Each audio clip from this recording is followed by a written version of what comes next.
ಶ್ರೀ ಗುರುಭ್ಯೋ ನಮಃ.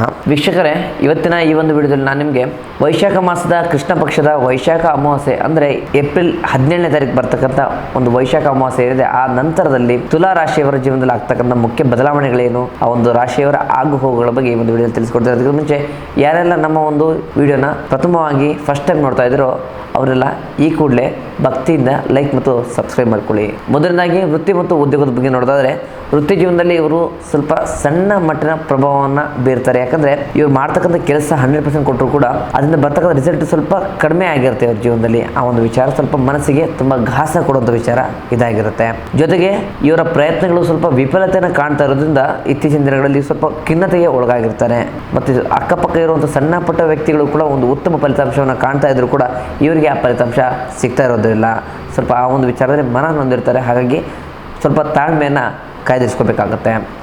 ಪ್ರಯತ್ನಗಳು ಸದಾ ನಿಮ್ಮ ಒಂದು ವಿಚಾರನ ಸದೃಢವಾಗಿಸುತ್ತೆ. ಹಾಗಾಗಿ ನಿಮ್ಮ ಪ್ರಯತ್ನಗಳನ್ನ ಯಾವುದೇ ಕಾರಣಕ್ಕೂ ಬಿಡಲಿಕ್ಕೆ ಹೋಗಬೇಡಿ. ಉದ್ಯೋಗ ಕ್ಷೇತ್ರದಲ್ಲಿ ನೋಡಬೇಕಂದ್ರೆ ಕೆಲಸವನ್ನು ಏನು ಇಷ್ಟ ಇಲ್ಲದೆ ಕೆಲಸವನ್ನು ಮಾಡ್ತಾ ಇರ್ತಾರೋ ಅಂಥ ವ್ಯಕ್ತಿಗಳಿಗೆ ಈ ತಿಂಗಳು ಕೆಲಸವನ್ನು ಬದಲು ಮಾಡಬೇಕು ಅಂದ್ಕೊಂಡಿದ್ರೆ ಸ್ವಲ್ಪ ಸುಸಂದರ್ಭ ಅಂತ ಹೇಳ್ಬೋದು. ಆದರೆ ಯಾವುದೇ ಕೆಲಸಕ್ಕೆ ನೀವು ಟ್ರಾನ್ಸ್ಫರ್ ಆಗಬೇಕು ಅಥವಾ ಯಾವುದೇ ಕೆಲಸನ ಬದಲು ಮಾಡಬೇಕು ಅಂತಂದರೆ ಆ ಕೆಲಸದ ಬಗ್ಗೆ, ಆ ವಿಚಾರದ ಬಗ್ಗೆ, ಆ ಕಂಪ್ನಿ ಬಗ್ಗೆ ತಿಳ್ಕೊಂಡು ನೀವು ಹೋಗಬೇಕಾಗತ್ತೆ. ಯಾಕಂದರೆ ಇಲ್ಲವಂದರೆ ಮೋಸ ಆಗೋ ಸಂದರ್ಭ ತುಂಬ ಇದೆ.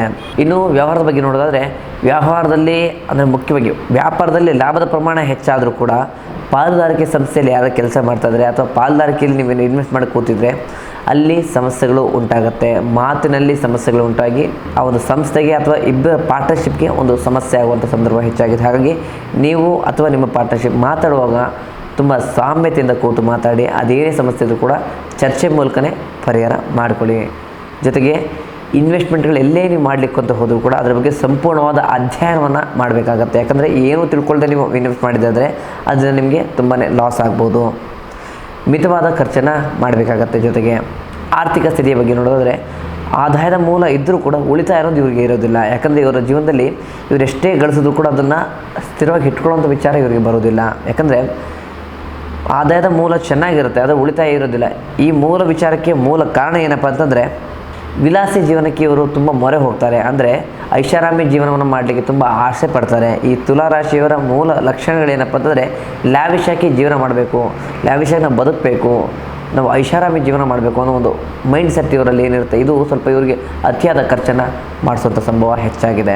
ಹಾಗೆ ಖರ್ಚನ್ನು ಮಿತವಾಗಿ ಮಾಡಿಕೊಂಡು ಆದಾಯದ ಮೂಲವನ್ನು ಸ್ವಲ್ಪ ಹೂಡಿಕೆ ಮಾಡಿಕೊಂಡು ಸಾಧ್ಯವಾದಷ್ಟು ನಿಮ್ಮ ಹತ್ರ ನಿಮ್ಮ ಖರ್ಚಿಗೆ ಜೊತೆಗೆ ನಿಮ್ಮ ಒಂದು ಸೇಫ್ಟಿ ಸೈಡ್ಗೆ ನೀವು ಸ್ವಲ್ಪ ಹಣವನ್ನು ಸಂಗ್ರಹ ಮಾಡಿಟ್ಕೋಬೇಕಾಗತ್ತೆ. ಇನ್ನು ಪ್ರೀತಿ ಮತ್ತು ಕುಟುಂಬದ ಬಗ್ಗೆ ನೋಡೋದಾದರೆ, ಪ್ರೀತಿ ವಿಷಯದಲ್ಲಿ ತುಂಬ ಅದೃಷ್ಟ ಅಂತಂದು ಹೇಳ್ಬೋದು. ಯಾಕಂದರೆ ನಿಮ್ಮ ಜೀವನದಲ್ಲಿ ಸಂಗಾತಿಯಾಗಿ ನಿಮ್ಮ ಜೊತೆ ಯಾರು ಇರ್ತಾರೋ, ಯಾರು ಸೇರಿರ್ತಾರೋ ಅವರಿಗೆ ನಿಮ್ಮ ಜೀವನದಲ್ಲಿ ಇರ್ತಕ್ಕಂಥ ಉತ್ತಮ ವಿಚಾರಗಳು ಸಿಕ್ಕಿರುತ್ತೆ. ಜೊತೆಗೆ ಅವರಿಂದ ನಿಮಗೆ ಅದೃಷ್ಟ ಅನ್ನೋದು ಒಲ್ದಿರುತ್ತೆ. ನೀವೇನೇ ಕೆಲಸ ಮಾಡಿದ್ರು ಕೂಡ, ಬಿಸ್ನೆಸ್ ಮಾಡಿದ್ರು ಕೂಡ ಅವರಿಂದ, ಅವರ ಒಂದು ಗುಣಲಕ್ಷಣಗಳಿಂದ ಮತ್ತು ಅವರ ಆಗಮನದ ಸಮಯದಿಂದ, ಅದೃಷ್ಟ ಸಮಯ ಅಂತಲೇ ಹೇಳ್ತೀವಿ, ಆ ಸಮಯ ನಿಮ್ಮದಾಗಿದೆ. ಅವರು ನಿಮ್ಮ ಮನೆಗೆ ಬಂದಂಥ ಲಕ್ಷ್ಮಿ ಅಂತಲೇ ಕೂಡ ನೇರವಾಗಿ ಹೇಳ್ಬೋದಾಗುತ್ತೆ.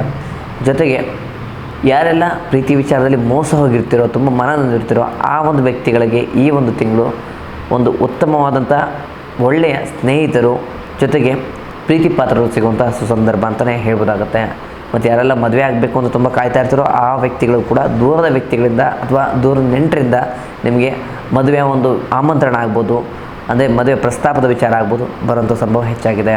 ಇನ್ನು ಕುಟುಂಬ ಬಗ್ಗೆ ನೋಡೋದಾದರೆ, ಕುಟುಂಬದಲ್ಲಿರ್ತಕ್ಕಂಥ ತಾಯಿಯ ಆರೋಗ್ಯದಲ್ಲಿ ಸುಧಾರಣೆ ಕಾಣುತ್ತೆ ಮತ್ತು ತಾಯಿಯ ಆರೋಗ್ಯದಲ್ಲಿ ಸುಧಾರಣೆ ಕಂಡ ವ್ಯವಸ್ಥೆಯಲ್ಲಿ ನಿಮಗೆ ಸಂತೋಷ ಸಿಗುವಂಥದ್ದಾಗುತ್ತೆ. ಜೊತೆಗೆ ನಿಮ್ಮ ಮನೆಯಲ್ಲಿರ್ತಕ್ಕಂಥ ಮಕ್ಕಳಿಗೆ ಸ್ವಲ್ಪ ಅನಾರೋಗ್ಯದ ಸಮಸ್ಯೆಗಳು ವಿಚಾರ ಆಗುವಂಥ ಸಂದರ್ಭದಿಂದ ಸ್ವಲ್ಪ ಮನಸ್ಸಿಗೆ ಘಾಸ ಆಗುವಂಥದ್ದು, ಮನಸ್ಸಲ್ಲಿ ಕಸಿವಿಸಿ ಉಂಟಾಗುವಂಥ ವಿಚಾರ ಆಗುತ್ತೆ. ಶುಭ ಕಾರ್ಯಕ್ರಮಗಳಿಗೆ ಆರಂಭ ಕೊಟ್ಟರೂ ಕೂಡ ಮನಸ್ಸು ಚಂಚಲವಾಗುತ್ತೆ. ಸ್ವಲ್ಪ ಅದರ ಬಗ್ಗೆ ಎಚ್ಚರ ಇರಬೇಕಾಗುತ್ತೆ. ಇನ್ನು ಆರೋಗ್ಯದ ವಿಚಾರ ಬಂತಂದರೆ, ಮುಖ್ಯವಾಗಿ ಮನೆಯಲ್ಲಿರ್ತಕ್ಕಂಥ ಹೆಣ್ಣು ಮಕ್ಕಳಿಗೆ ಜೊತೆಗೆ ಮಕ್ಕಳಿಗೆ ಆರೋಗ್ಯದಲ್ಲಿ ಸಮಸ್ಯೆ ಕಾಣ್ತಾ ಇರುತ್ತೆ. ಹಾಗಾಗಿ ಆ ಒಂದು ವಿಚಾರವಾಗಿ ಸ್ವಲ್ಪ ಗಮನ ಕೊಡಬೇಕಾಗುತ್ತೆ. ಯಾವುದೇ ಕಾರಣಕ್ಕೂ ಮಕ್ಕಳ ಆರೋಗ್ಯದ ವಿಚಾರದಲ್ಲಿ ಕೇರ್ಲೆಸ್ಸನ್ನು ಮಾಡಲಿಕ್ಕೆ ಹೋಗ್ಬಿಡಿ. ಯಾಕಂದರೆ ಈಗ ನೀವು ಕೇರ್ಲೆಸ್ ಮಾಡಿದ್ದಾದರೆ ಇದು ನಾಳೆ ದಿನ ದೊಡ್ಡ ಸಮಸ್ಯೆ ಆಗಿ ಉಲ್ಬಣ ಆಗುತ್ತೆ. ಹಾಗಾಗಿ ಆ ಒಂದು ಆರೋಗ್ಯದ ಬಗ್ಗೆ ಗಮನ ಕೊಡಬೇಕಾಗುತ್ತೆ.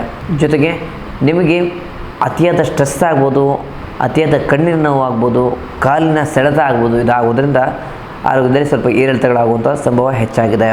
ಇನ್ನು ಈ ಒಂದು ರಾಶಿಯವರ ಸುಲಭ ತಂತ್ರ ಪರಿಹಾರ ಏನಪ್ಪ ಅಂತಂದರೆ, ಪ್ರತಿ ಬುಧವಾರ ವಿಷ್ಣು ಸಹಸ್ರನಾಮ ಅಥವಾ ವಿಷ್ಣು ದೇವರ ಆಲಯಕ್ಕೆ ಹೋಗಿ ಪೂಜೆನ ಮಾಡಿಸ್ಕೊಂಡು ಬರಬೇಕಾಗತ್ತೆ. ಸಣ್ಣ ತಂತ್ರ ಪರಿಹಾರ ಏನಪ್ಪ ಅಂತಂದರೆ, ಪ್ರತಿ ಬುಧವಾರ ಬೃಹಸ್ಪತಿ ನಮಃ ಎಂಬ ಒಂದು ಮೂಲ ಮಂತ್ರವನ್ನು 21 ಬಾರಿ ಪಠನೆಯನ್ನು ಮಾಡಿ ಸೂರ್ಯದೇವನಿಗೆ ಅಥವಾ ಚಂದ್ರನಿಗೆ ಅರ್ಘ್ಯವನ್ನು ನೀಡಬೇಕಾಗತ್ತೆ. ಇದು ಮಾಡೋದ್ರಿಂದ ನಿಮ್ಮ ಜೀವನದಲ್ಲಿರ್ತಕ್ಕಂಥ ಎಲ್ಲ ನೆಗೆಟಿವ್ ಥಾಟ್ಗಳು ದೂರ ಆಗುತ್ತೆ. ನಿಮ್ಮ ಜೀವನದಲ್ಲಿ ಗುರು ತುಂಬ ಪ್ರಬಲನಾಗ್ತಾನೆ. ಜೊತೆಗೆ ಸಾಧ್ಯವಾದಷ್ಟು ಬಡವರಿಗೆ ಮತ್ತು ನಿರ್ಗತಿಕರಿಗೆ ಬಿಳಿ ಬಣ್ಣದ ಅಥವಾ ಹಸಿರು ಬಣ್ಣದ ವಸ್ತುಗಳನ್ನು ದಾನವಾಗಿ ನೀವು ನೀಡೋದ್ರಿಂದ ನಿಮ್ಮ ಜೀವನದಲ್ಲಿರ್ತಕ್ಕಂತಹ ಶುಕ್ರ ಬಹಳ ಅದೃಷ್ಟವಂತ ಮತ್ತು ಶುಕ್ರ ಬಹಳ ಬಲವಾಗಿ ಅದೃಷ್ಟ ಮತ್ತು ನಿಮ್ಮ ಜೀವನದ ಎಲ್ಲ ಸಕಾಲ ವ್ಯವಸ್ಥೆಗಳು ಕೂಡ ನೆರವೇರುತ್ತೆ. ಇನ್ನು ಈ ಒಂದು ರಾಶಿಯವರ ಅದೃಷ್ಟ ಸಂಖ್ಯೆ ಏನಪ್ಪ ಅಂತಂದರೆ, ಅದೃಷ್ಟ ಸಂಖ್ಯೆ ನಂಬರ್ 3. ಈ ಒಂದು ನಂಬರ್ 3ರಿಂದ ಇವ್ರ ಜೀವನದಲ್ಲಿ ಇರ್ತಕ್ಕಂಥ ಎಲ್ಲ ಸಮಸ್ಯೆಗಳು ಕೂಡ ನಿವಾರಣೆಯನ್ನು ಕಾಣುತ್ತೆ. ಜೊತೆಗೆ ಈ ಒಂದು ರಾಶಿಯವರ ಅದೃಷ್ಟ ಬಣ್ಣ ಯಾವುದಪ್ಪ ಅಂತಂದರೆ, ಅದೃಷ್ಟ ಬಣ್ಣ ಕಪ್ಪು ಬಣ್ಣ. ಕಪ್ಪು ಬಣ್ಣವನ್ನು ಈ ರಾಶಿಯವರು ತುಂಬ ಬಳಸ್ತಾರೆ. ಹಾಗಾಗಿ ಈ ಒಂದು ರಾಶಿಯವರ ಒಂದು ಅದೃಷ್ಟ ಸಂಖ್ಯೆ, ಅದೃಷ್ಟ ಬಣ್ಣ ಈ 2 ಆಗಿರುತ್ತೆ. ಒಟ್ಟಾರೆಗೆ ಇದಾಗಿತ್ತು ವೈಶಾಖ ಮಾಸದ ವೈಶಾಖ ಅಮಾವಾಸ್ಯೆಯ ತುಲಾ ರಾಶಿಯವರ ಸಂಪೂರ್ಣ ಭವಿಷ್ಯ. ಇನ್ನು ಯಾರೆಲ್ಲ ಸಮಸ್ಯೆಗಳು ಬಳಲ್ತಾ ಇದ್ದೀರಾ, ನಿಮ್ಮ ಸಮಸ್ಯೆಗಳ ನೇರ ಪರಿಹಾರಕ್ಕೋಸ್ಕರ ನಮ್ಮ ಒಂದು ಕೇಳ್ಕಂಥ ನಂಬರ್ಗೆ ಕರೆ ಮಾಡಿ ನಮ್ಮನ್ನು ನೇರ ಭೇಟಿಯಾಗಿ ಮುಂದಿನ ವಿಡಿಯೋದಲ್ಲಿ ಸಿಗೋಣ. ಧನ್ಯವಾದಗಳು.